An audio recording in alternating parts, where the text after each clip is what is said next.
हाय, माझ्या रेसिपीमध्ये तुमचं स्वागत आहे. आज मी खूप दिवसातून मोमो आज बनवलेले आहेत. तर मी पनीर आणि व्हेज असे मिक्स कोबी वगैरे टाकून मोमो बनवले आहेत.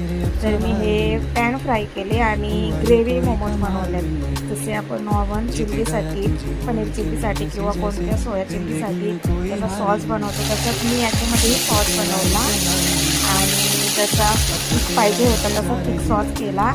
आणि याच्यामध्ये मी हे पनीरचे जे मोमोज केलेले ते मी हे केले, पॅन फ्राय केले आणि पॅन फ्राय केलेले मोमो मी या ग्रेव्हीमध्ये ॲड केले आणि थोडेसे 5-6 मिनिटं मी त्यांना शिजवून बघितलं. आणि एक नंबर, जसे आपली पनीर चिल्ली सोया चिल्ली लागते तसेच हे ग्रेव्ही मोमो पण लागतात. एकदा तुम्ही पण ट्राय करून बघा, खूप छान रेसिपी आहे.